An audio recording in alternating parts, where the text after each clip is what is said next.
Haleluya. Firman Allah selalu baru, ya. Nah, luar biasa ya, Matius 6 ayat 1. Firman Allah akan selalu baru tiap pagi. Apabila kewajiban agamamu itu bukan retorika, bukan ritual dan simbol-simbol. Makanya orang bosen baca firman Tuhan, capek ke gereja.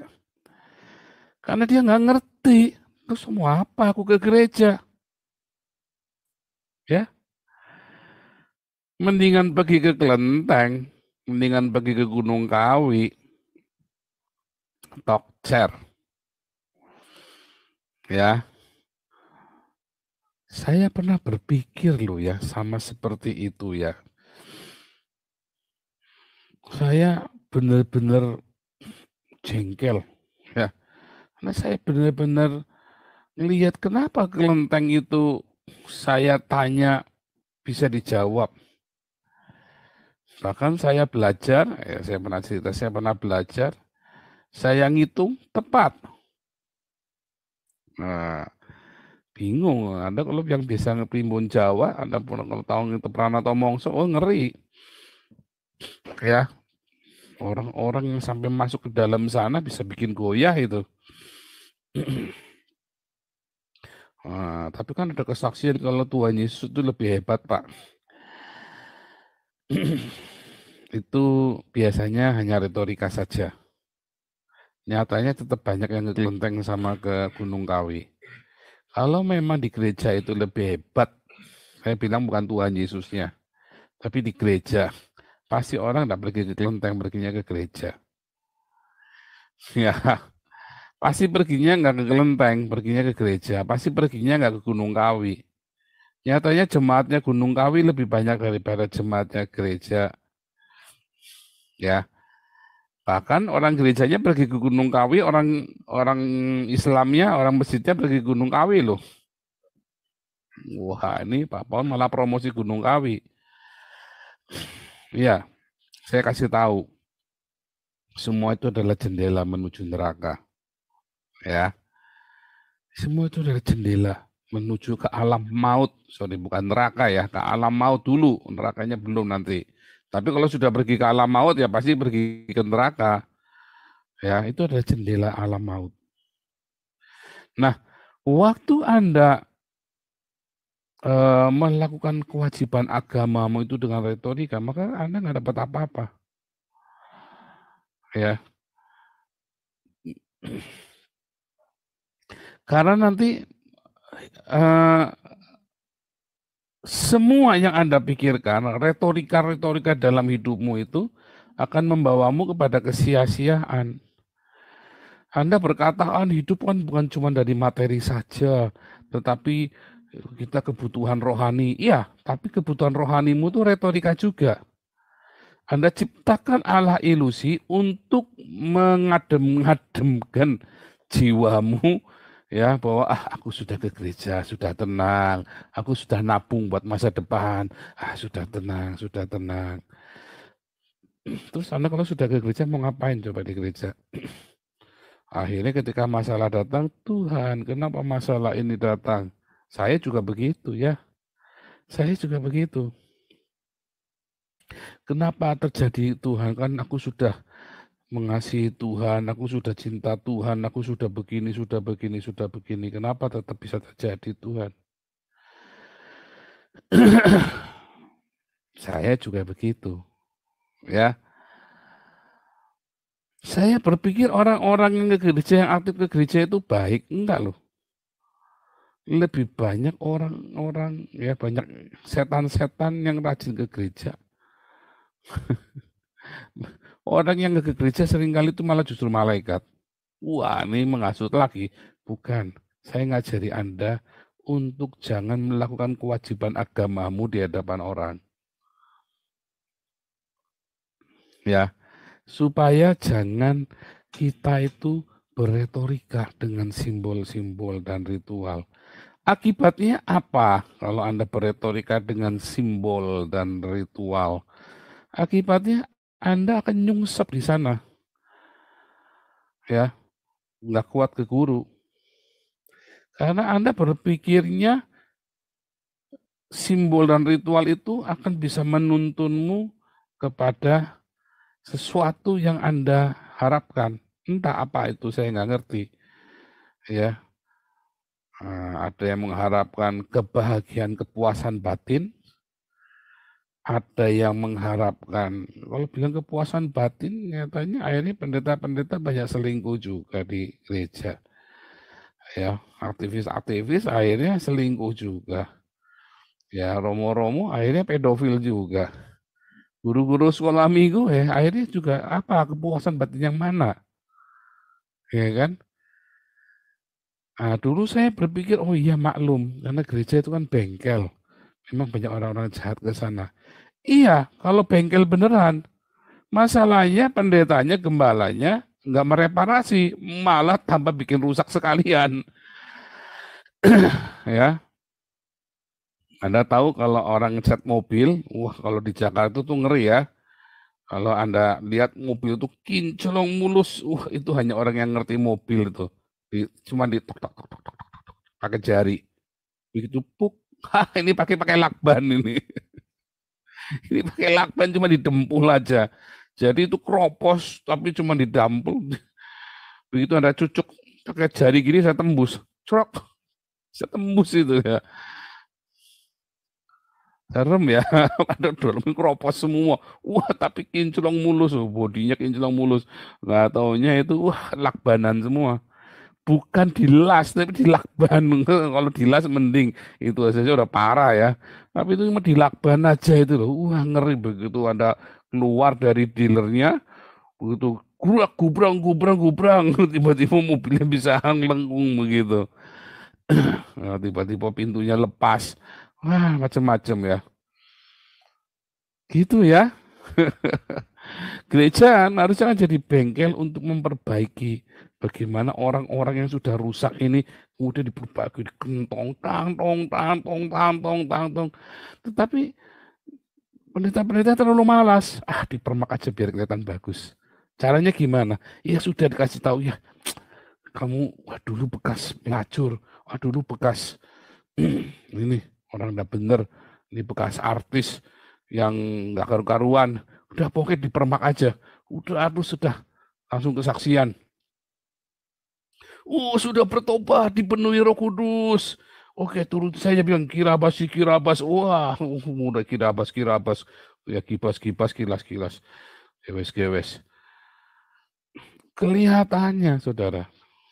Wah, tapi namanya barang busuk tetap busuk.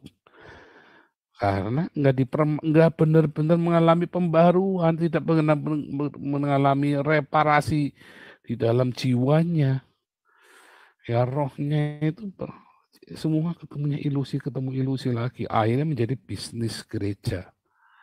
Dan itu yang terjadi. Apa Anda sedang ada di sana? Hati-hati ya. Kayaknya Anda kan jenuh. Kenapa saya nggak pernah jenuh? Saya senang-senang setiap hari ya. Sejak pertemuan saya dengan Tuhan Yesus 2013 sampai hari ini hampir 10 tahun ya. Wah, itu benar-benar saya tiap hari exciting dengan firman Tuhan. Tiap hari saya haus dengan firman Tuhan. Tiba-tiba Tuhan kasih rema, saya lagi jalan, saya lagi ngobrol-ngobrol, lagi ngomong sama anak-anak, saya lagi ngomong, bahkan mimpi saja saya bisa dapat rema loh. Mimpi aja dapatnya rema. Saking menikmatinya ya, sakti sekali nih Pak Pauli. Bukan, bukan sakti. Itu yang wajar yang begitu. Mencintai, makanya Daud bilang, aku mencintai Torahmu. Ya, itu begitu. Siang malam aku merenungkan Torahmu siang dan malam. Ku pegang janjimu dan kulakukan. Aku mencintai Torahmu. Itu kalau bilang mencintai itu benar-benar kayak orang mencintai ya. Kalau anda kalau lagi keranjingan drakor itu loh. Ya. Nah, makanya kalau udah nonton drakor ingat saya saja pokoknya.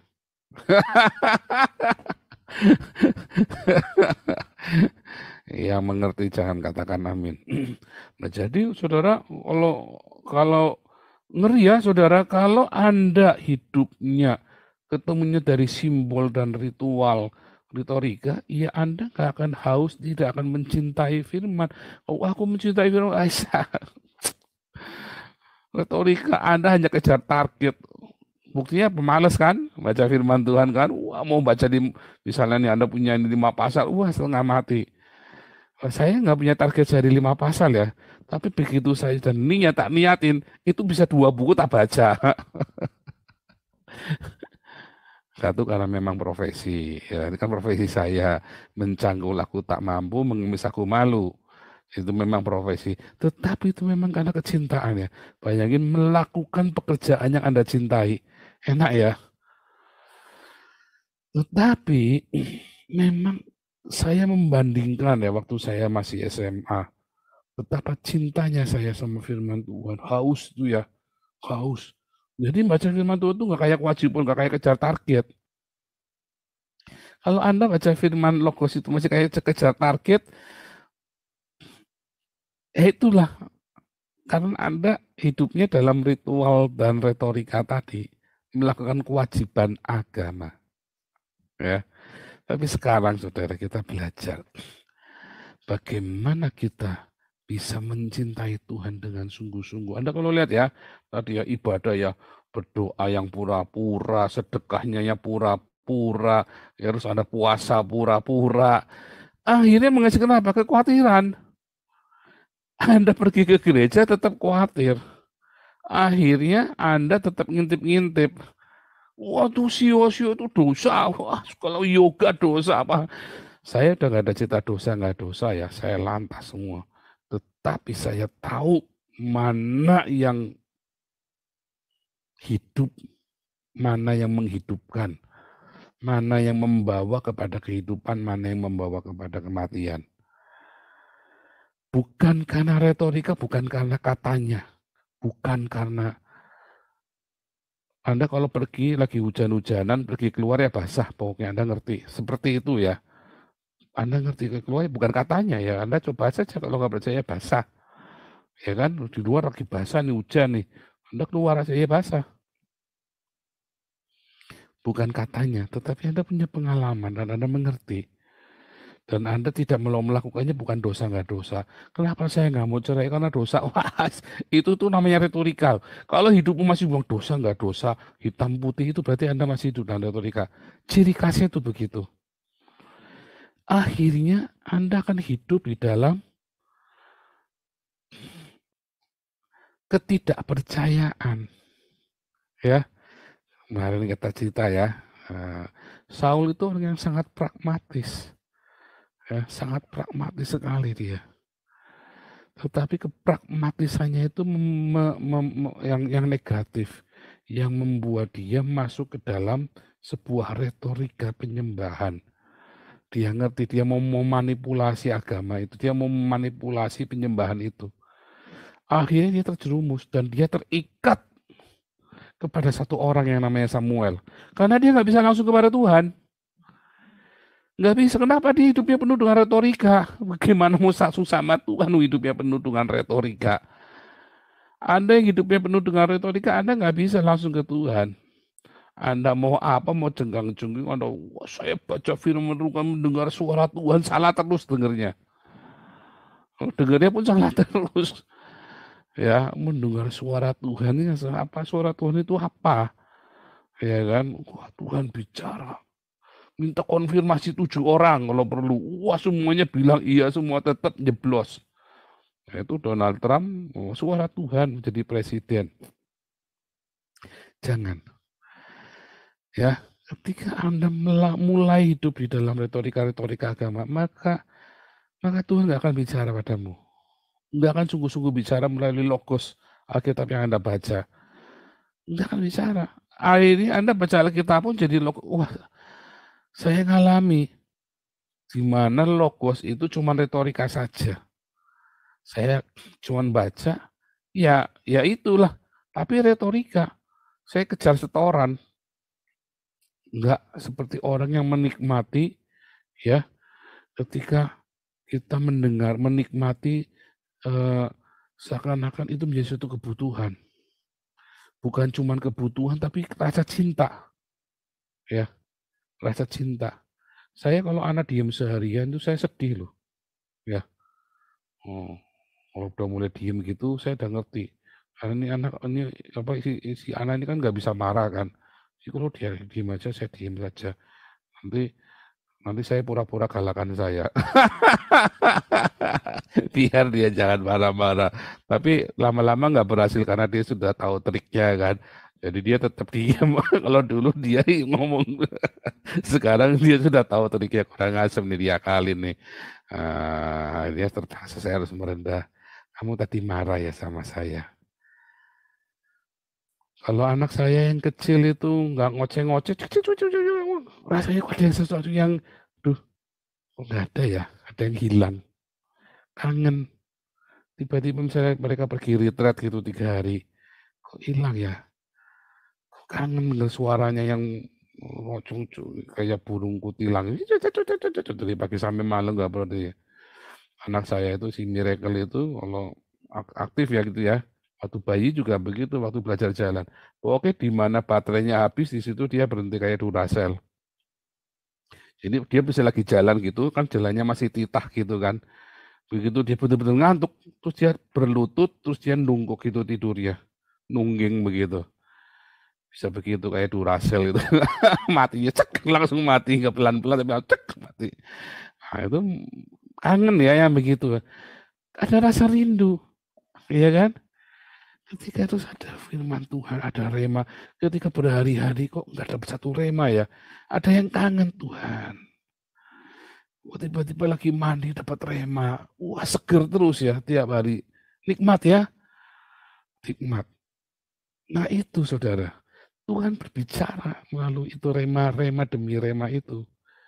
Ya, tapi kalau Anda hidupnya masih hitam putih, dosa nggak dosa, salah benar, ya ritual-ritual agama, itu harus 3 rakaat, 10 rakaat, urutannya harus begini, tahu itu, Anda nggak akan ketemu Tuhan. Karena Anda nanti kudu kejar retorikanya itu baru Anda celing baru setelah urutannya itu rakaatnya udah berseling baru itu bohong itu. Enggak begitu.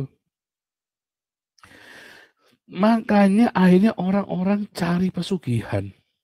Dia cari yang ilahi. Kalau orang-orang ateis dia nggak cari yang ilahi, dia cari sains. Sama, nggak beda. Orang pergi ke Gunung Kawi, orang pergi cari sains. Orang pergi ke Gunung Kawi adalah sebuah sains yang belum bisa terjelaskan.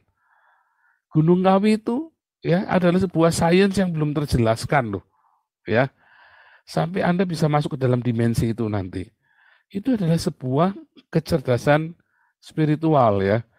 Dan itu adalah jendela masuk ke alam maut, ke Hades.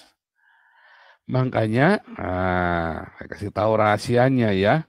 Orang-orang berkata bahwa itu, wah itu setan yang ditemui Saul. Oh enggak, itu benar-benar arwah ya, jiwanya Samuel yang muncul keluar dari Hades ya.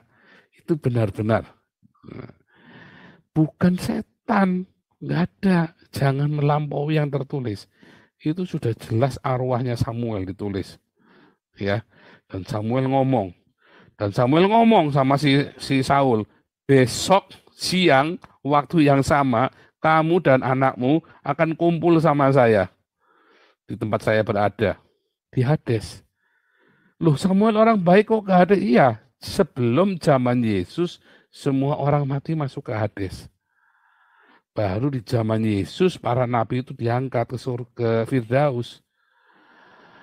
Orang kaya itu pergi ke Hades, Lazarus pergi ke Firdaus. Disebutkan ya, Yesus berkata kepada jihadis Yahudi, jangan bilang penjahat ya, itu bukan penjahat ya, kepada pejuang Yahudi di sebelahnya. Hari ini juga kamu akan bersama dengan aku di Firdaus. Paulus mendapat penglihatan Firdaus, ya, tapi itu di Hades. Mengapa bisa panggil arwahnya? Bisa. Karena orang yang hidupnya di Hades, ya komunikasinya dengan orang-orang di Hades. Makanya ada medium-medium itu ya karena Anda di Hades hidupnya. Kalau Anda di Firdaus nggak bisa manggil. Ya, makanya orang-orang yang sering lihat setan-setan itu ya karena dia biasanya hidupnya di Hades. Kalau saya ngelihatnya malaikat karena saya hidupnya di Firdaus. Hades itu nggak jauh-jauh ada di sini. Tembusan nafasmu itu loh. Itu Hades. Firdaus juga sama, hembusan nafasmu itu juga Firdaus. Tinggal di mana kita berpihak. Kita mau berpihak kepada kerajaan maut, apa kita berpihak pada kerajaan Tuhan Yesus. Kalau Anda rajin ngintip horoskop sio-sio primbon, Anda ada di kerajaan maut. Kalau Anda rajin tanya sama dukun, Anda rajin tanya sama arwah orang mati segala macam, Anda ada di sana. Matimu pun nanti ke sana. Baunya pun bau sana, bau-bau orang mati singit. Makanya rumahmu singit, hidupmu itu penuh dengan klinik-klinik yang ada karu-karuan. Kalau saya no way, nggak ada. Karena saya ada di Firdaus, hidupnya dengan malaikat. Di mana-mana selalu ada pertolongan. Orang mau caci maki, orang mau celakain saya yang malah semua kutuk jadi berkat. Iya ya, sejak 2013 itu pertemuan dengan itu membuka pikiran saya benar. Semua kutuk jadi berkat. Edian, semua kutuk jadi orang ngutukin itu semua jadi berkat. Ya makanya jangan ngutukin saya, karena makin Anda ngutukin saya makin diberkati. Kalau Anda mungkin saya diberkati, ya saya dikutukin saja. Tapi lagi kan nanti yang terkutuk. Begitu ya. Tapi serius ya. Makanya jangan hidup dalam ritual dan simbol-simbol. Tuhan Yesus ngajarin berdoa. Berdoa yang hidup.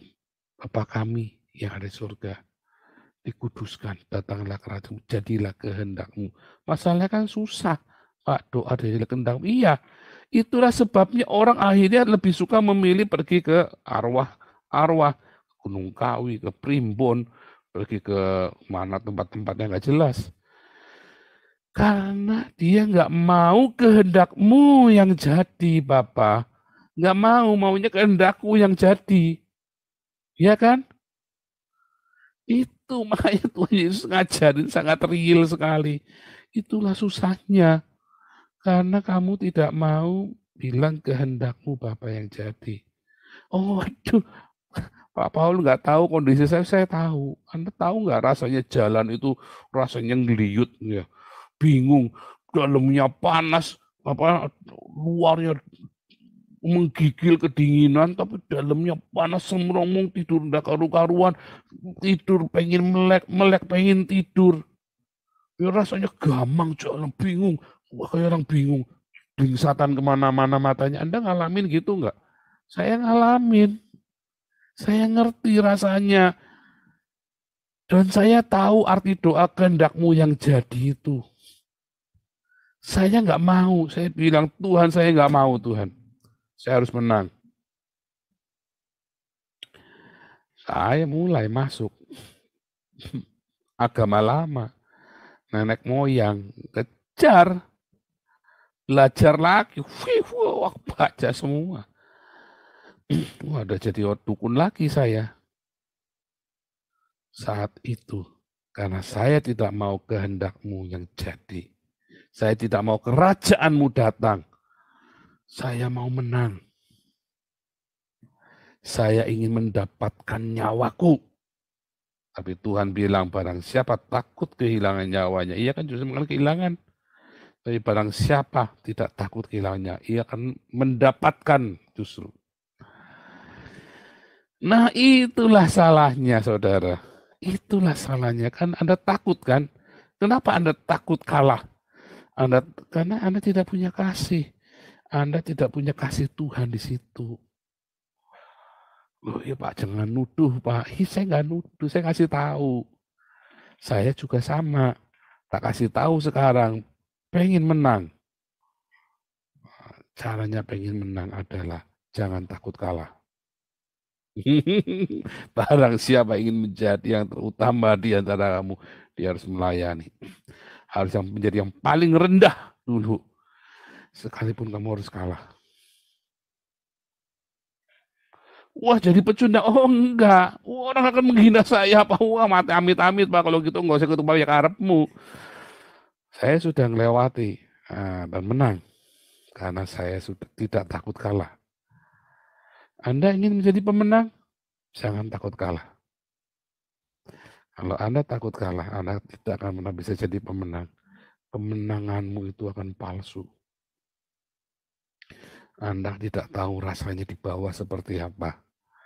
Tapi kalau Anda tidak takut kalah, lalu ngomong sama Tuhan, jadilah kehendakmu. Anda pikir Tuhan akan biarkan saja? Ya. Saya ingat ya, kalau kita lagi ribut sama tetangga, kegegeran. Saya mungkin pernah cerita kali ya dulu ya kalau nggak salah. Saya gegeran sama orang sekampung. Wah, saya mau dibunuh, saudara. Orang ini udah bawa cangkul, udah bawa parang, udah bawa apa nguruk rumah saya. Ya, gara-gara saya ada mukul anak kampung sampai berdarah. Saya nggak tahu kalau anak ini berdarah-darah, rupanya kayak sama saya, terus dia kena apa gitu berdarah. Terus saya tinggal begitu loh. Dia rupanya pulang lapor, sekampung datang semua datangin orang tua saya. Saya mau dihajar, saudara. Masih kecil, bayangin saya itu masih SMP kelas 1 apa ya waktu itu ya. Wah, pokoknya karena panik kan, itu mukanya berdarah semua kan. Mukanya tuh kayak orang kayak heboh begitu, kayak darah semprem gitu. Nggak taunya cuma bibirnya ini aja, cuma sedikit gitu. Ke dokter cuma dijahit dua aja, nggak. Jadi waktu dia jatuh gitu, saya lontarkan dia jatuh, rupanya kena batu bibirnya gitu loh. Nggak sengaja kan, saya juga nggak niat mau ngapain dia. Satu kampung datang, apa saya di depan, bilang, kalau kamu mau ngabisin dia, lawan saya dulu. Anda pikir Bapamu di surga akan biarkan kamu dipecundangin sama orang? Ya, tapi kalau Bapamu di surga membiarkan engkau jatuh, nggak mungkin. Jatuh versimu. Tapi kan gengsi Pak Malu, iya itu versimu. Karena maunya kita menang terus. Sombongnya minta ampun kita. Harga diri, aduh. Bapak yang baik tidak akan mengentertain harga diri anaknya. Kalau memang kamu salah, salah. Tapi kalau tetangga mau hantam kamu, ya langkahi dulu mayat papi. Waduh, my papi is my hero. Serius ya, wah itu beneran, wah seorang mundur semua satu-satu. Berani maju dihajar sama papi saya. Oh papi saya bener-bener tukang kelahi bener ya. Serius tukang kelahi ya, itu dulu zamannya PKI dulu, KKO tuh dihajar sama papi saya ya, 2 orang itu dihajar, itu beneran ya. Jadi wah itu, ada satu confidence, nggak mungkin papi tinggalkan aku. Dari situlah saya belajar tentang Papa di surga ya. Simple ya, nggak mungkin. Papiku saja nggak mungkin biarkan aku membiarkan anak-anaknya itu sampai hancur. Tapi kalau salah ngomong salah, dipanggil saya, kamu salah ngomong salah minta maaf. Satu ketika kakak saya yang kedua juga sama ya, kakak saya yang di Jakarta itu kalau mukul orang itu mesti pingsan ya, dia itu heran itu. Nggak sengaja lagi bercanda-bercanda kepukul pingsan, bapaknya ngamuk datang, bapaknya itu ini ya raja copet gitulah di kampung kami lah, jagoannya lah. Tapi cuma bilang, iya kalau mau apa-apa langkai dulu mayat saya, cuma bilang begitu kalau mau ngapain dia itu kan. Maunya itu dia nempeleng anak kakak saya gitu loh, kan dia sudah mukul anaknya, anaknya dia nggak berani sama kakak saya, dia mau nempeleng, langkai dulu mayat saya. Kata papi saya, kamu tempeleng dulu saya kalau berani. Nggak berani dia mundur. Tegas ngomongnya, muter-muter dia ngomongnya, papi saya, langkai dulu mayat saya. Bapak kita itu nggak mungkin sampai biarkan Anda itu sampai cilaka. Kalau Anda harus malu ya nggak apa-apa. Memang harga dirimu itu harus dihancurkan dulu kok. Wah, ini harga diri keluarga. Kenapa Anda harus pertahankan? Wah, prinsip kita beda, Pak Paul. Terserah kamu. Kalau kamu ingin menang, merendah serendah-rendahnya, ya, sampai orang tidak bisa rendahkan kamu lagi. Bukan karena kamu hebat, tapi karena kamu sudah saking rendah, mau direndahin apa lagi? Dan saat kamu merendah-rendah serendah-rendahnya, Tuhan Yesus akan angkat kamu setinggi-tingginya. Itu kuncinya, itu rahasia kerajaan Allah. Anda nggak bisa menghindar dari itu. Anda nggak bisa mau nawar. Itu sudah hukumnya. Kalau Anda nggak mau lewatin itu, ya selamat berdarah-darah. Anda bisa, oh bisa lewati, oh berdarah-darah. Egomu akan makin besar. Anda akan mengulangi hal yang sama lagi, egomu tambah besar, sampai akhirnya egomu tidak bisa ditaklukkan lagi, sampai egomu menguasai dirimu, bukan Tuhan Yesus lagi. Ya, tapi ketika kamu sudah hina, makanya orang hina saya, ungkit-ungkit masa lalu saya, apa saya nggak takut, memang saya orang hina kok. Tapi karena saya merendah serendah-rendahnya, saya tahu hukum itu. Saya dulu nggak mau kalah ya, bayangin dari kecil sampai selalu jadi top, gimana? Selalu jadi pemimpin, selalu apa bikin apa selalu jadi. Saya SMP kelas 3 ya waktu itu ya, jualan porkas SD SB, bisa beli mobil sendiri coba. Ya, waktu itu kan masih zamannya ya, SMP kelas 1, kelas 2, kelas 3 tahun saya jualan porkas SD SB. Nah, sampai bisa beli mobil sendiri coba. Ya mobil bekas, tapi maksudnya kan bisa, namanya kan bisa kan. Bisa namanya, wah gimana nggak pede coba. Habis bertobat tak jual semua. Malah papi ikut bangkrut. Waduh, sudah saya berhenti malah bangkrut papinya. Akhirnya ya kita kuliah ya ngerekelan lagi. Untung saya bisa jadi asisten dosen ya. Bisa selesai, Tuhan baik. Tapi dari situlah ya saya nggak mau kalah. Saya harus ngomong. Wah, makanya saya pencobanya itu terus sampai direndahkan, sampai saya bilang, jadilah kehendak-Mu Tuhan. Iya kan? Wah, saya sudah balik mana-mana, saudara. Sudah pergi ke tukang tenung di Endor, balik lagi. Ya, serius, serius, saudara. Saya melakukan yang ngeri, saudara. Dan semua yang saya lakukan itu dikejar sama iblis sampai tuntas. Tapi karena saya membiarkan, wah dalam masa-masa itu saya merelakan diri saya. Udah apapun terjadi Tuhan. Nah, radikal. Kalau Anda mau ngenyang-ngenyangan, nyang-nyangan, waduh, pipisnya Anjrit-anjrit, repot saudaraku, anyang-anyangan, tahu anyang-anyangan kan? Kalau anyang-anyangan itu kan tawar-menawar. Tapi anyang-anyangan itu juga artinya kalau baru kencing, kemudian 10 detik lagi, pengen kencing lagi, 10 detik lagi, setengah menit pengen kencing lagi. Nah itu namanya anyang-anyangan juga itu. Tahu? Kalau ada anyang-anyangan ya repot. Jangan tanggung-tanggung, sekalian makanya loh. Kalau Anda mau merendah itu merendah sekalian.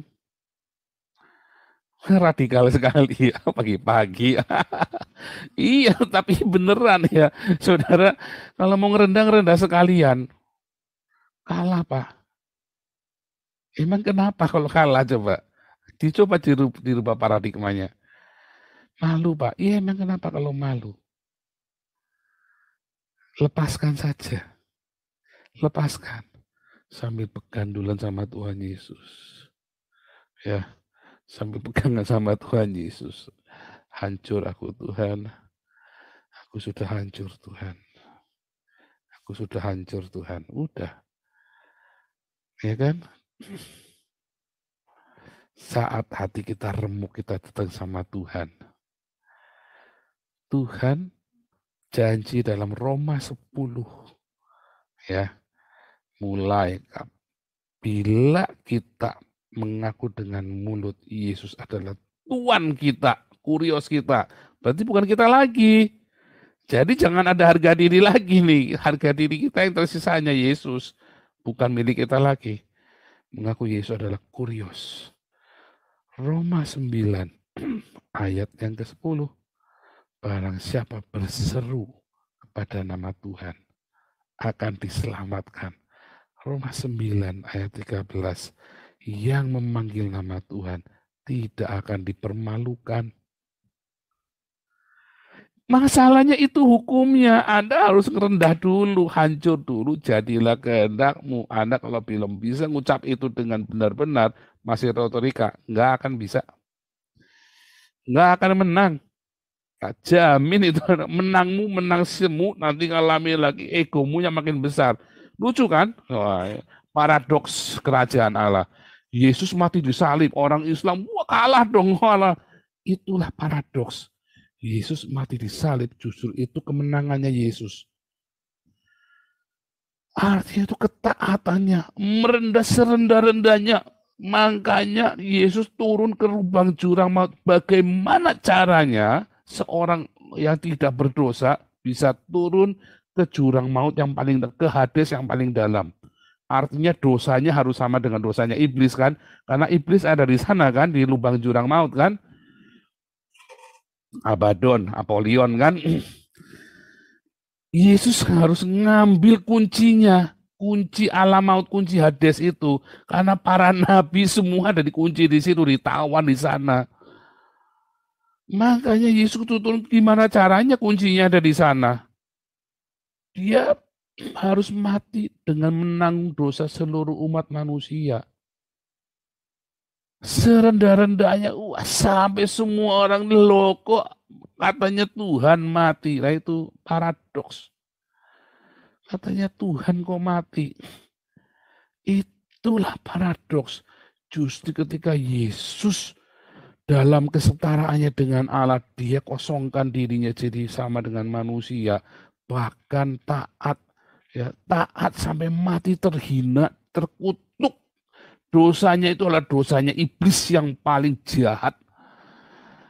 Justru memang tujuannya supaya bisa turun ke sana, ke lubang jurang maut. Begitu dia turun ke lubang jurang maut, diambil. Karena itulah ketaatannya yang sempurna. Itulah agape yang sempurna yang diberikan. Makanya kita bisa dapat rema. Karena kita baru ngerti, itulah agape. Dan di dalam agape itu ada kerendahan hati. Jadilah kehendakmu Bapa. Oh susah. Kalau Anda retorika ya nggak bisa. Kalau Anda masih ritual-ritual agama ya nggak bisa. Susah, jamin susah. Jamin nggak bisa. Pagi ini Anda itu yang banyak utangnya, malu, tanggung, datengin. Oh, kalau saya sudah tak datengin ya. Tapi kalau waktu itu nggak mau saya selesaikan ya bonggan. Ngajak ribut ya bonggan. Kalau waktu itu selesai tuntas ya tak selesaikan. Saya jual rumah langsung tak bayar satu-satu. Dulu ada ya satu yang nggak mau ini saya punya rumah ini, kamu mau ngambil? Nggak mau. Wah, saya jual. Itu rumah itu ya ajaib ya memang ya. Setelah memang ngalami keajaiban Tuhan, saya itu ngalami ya. Orang-orang kalau yang baik sama saya utangnya mesti lunas. Orang yang nolong saya mesti utangnya lunas. Ini orang yang ngajak ruwet ya pokoknya waktu itu ya ruwet. Ya kan? Dan dia nggak bisa apa-apa. Nggak bisa apa-apa. Mau ngelapor nggak bisa, mau apa nggak bisa pokoknya. Bukan saya ngelawan, enggak. Karena semuanya sudah tanpa saya harus pakai uang, tanpa saya harus nyokok kayak dulu koboi nggak bisa. Ya walaupun saya kasihan ya tetap begitu saya ada uang terus mulai saya beres-bereskan juga waktu itu ya. Tetap termasuk sahabat saya yang mati gara-gara saya itu. Ya saya pernah ya, sahabat karib saya mati gara-gara saya itu. Rusak keluarganya gara-gara saya. Tetap saya bayar. Ya kan, tetap kasihan kan. Tapi artinya yang saya maksud adalah ya ketika memang Anda harus merendah, ya rendah. serendah-rendahnya. Hubunganmu dengan istrimu, dengan suamimu, ketika Anda harus kalah, ya kalah, nggak apa-apa. Nggak usah menang-menangan. Jangan berpikir Anda kudu menang. Anda suami istri, kalau Anda berantem, Anda pengen menang, Anda menang, anakmu yang kalah. Ngerti enggak? Kalau Anda kalah, harga dirimu yang kena, nggak apa-apa. Tapi ketika kamu mengalah, Tuhan Yesus akan angkat. Ya, jangan menang-menangan. Anda kakak beradik, jangan menang-menangan. Ya, suami istri, kakak beradik, anak beranak, jangan menang-menangan. Anda kalau masuk dalam masalah utang piutang, jangan cari menang. Cari selesai, cari beres, cari tuntas. Paradigma itu saya baru muncul tuh justru setelah saya ketemu Tuhan Yesus, makanya saya bisa bereskan ya. Saya mulai bereskan. Saya cari beres. Kalau nggak mau dibereskan, ya bongkar karepmu. Serius ya. Makanya cari beres, jangan cari menang, saudara. Saya sudah ngalami ya. Yang saya cerita ini saya ngalamin ya. Kalau saya nggak ngalamin, saya nggak bisa cerita begini. Bapa, kehendakmu yang jadi. Makanya Anda nggak perlu pergi lagi ke tukang tenung di Endor. Ya, nggak perlu. Pasti selesai. Gereja Tuhan. Saya nggak bilang gedung ya. Wah, gedung mah itu bohong semua yang Anda lihat itu cuma pertunjukan semua ya. Waduh, saya disembuhkan oleh Benihin 5 tahun kemudian tetap mati penyakitnya sama. Ayo, ngomongnya apa coba? Oh, kumat lagi karena imannya berkurang. Wah, bullshit. Kalau Tuhan sembuhkan mah nggak kumat lagi. Ya kan? Jadi imanmu ini jangan berilusi juga. Tapi saya kasih tahu kuncinya, resepnya. Kalau Anda imanmu tidak retorika, ibadahmu tidak retorika, tidak tergantung sama simbol dan ritual, dan Anda sampai satu titik Anda bisa benar-benar mengucapkan kehendakmu yang jadi Bapa. Ya, selain kau tiada yang lain yang kuingini di bumi. Sekalipun hatiku dan dagingku habis lenyap, pun habis rontok harga dirimu, lenyap, nggak apa-apa, serahkan aja sama Tuhan. Los, harga dirimu dihina, nama baik saya tercemar. Dulu karena saya nggak mau ya, karena saya nggak mau nama baik saya tercemar apa segala macam. Akhirnya saya menang-menangan ya, ribut segala macam cara tak hajar. Saya nggak mau kehendak Bapak yang jadi. Saya bilang hari itu, saya bilang nggak mau Tuhan. Saya telepon sama adiknya Papi ya, paranormal juga. Saya bilang cek, kali ini saya apapun harganya, sekalipun saya harus masuk neraka cek. Saya nggak mau kalah. Wah, cek saya ngawur. Paranormal ya. Kamu pergi ke sana. Itu benar ya, menteri-menteri itu datang sama cek saya itu. Menteri-menteri pun datang sama cek saya. Goblok, rambutnya panjang 5 meter ya. Saya bilang, cek apapun. Udah di depan itu di Klaten itu saya udah di depan telaga mau berenang itu. Mau bisa ada suara audible itu ya. Kalau kamu masuk, kuasa baptisan dalam hidupmu rontok. Ikut hanyut bersama dengan air di kolam itu. Untung saya nggak jadi ya. Tuhan Yesus baik, Tuhan Yesus hindarkan saya karena itu sudah lahir baru ya. Haleluya. Berani doa sama saya? Bapa, kehendakmu yang jadi. Selain kau, tiada yang lain yang kuingini di muka bumi ini. Sekalipun dagingku, hatiku, harga diriku habis lenyap. Aku hanya ingin engkau saja. Nanti Tuhan akan angkat. Lihat ya. Itu akan terjadi dalam hidupmu kemenangan. Nggak pakai lama. Nggak pakai. Jangan habis berdoa begitu terus Anda langsung angkat senjata. Langsung wah hantam arah. Jangan, bohong itu namanya. Jangan. Saya radikal, saya nggak jadi serius ya. Anda pengen menang cepat, lakukan yang saya cerita ini. Ya, saya ngalami ya, makanya prosesnya saya cepat. Prosesnya cepat, ya. Nanti tiba-tiba ada favor of God, favor of man. Pak Petrus Agmus suka bilang begitu ya. Perkenanan Tuhan, tapi juga perkenanan manusia. Orang bisa kasihan, orang bisa nggak sampai hati untuk sama kamu. Oh, saya nggak mau dikasihani Pak ya, bonggan. Nggak mau. Saya mah seneng kalau orang kasihan sama saya. Saya dulu juga berpikir sama seperti Anda, nggak mau dikasihani. Akhirnya musuh saya ya banyak. Karena kan orang udah kasihan kan, tapi orang jatuh kasihan. Ya, saya belajar sama anak saya ya, Miracle. Waktu saya ada masalah, saya ajak Miracle selalu. Orang, Miracle bener ya. Saya ribut, bukan ruwet kayak apa sama orang. Saya ajak Miracle ini. Orang pasti kasihan sama saya. Nggak jadi nyakitin saya, nggak jadi musuhin saya. Kalau dulu kan saya lawan, saya nggak perlu kasihan orang kan. Macam saya, wis aduan nih, mati-mati dah. Tapi kan setelah saya bertobat kan saya nggak mau begitu kan. Saya mau ada perkenanan Tuhan dan perkenanan dari manusia kan. Favor of God, favor of man kan. Caranya begitu, nggak ada cara lain. Karena barang siapa rendah hati, dia akan memiliki, mewarisi bumi.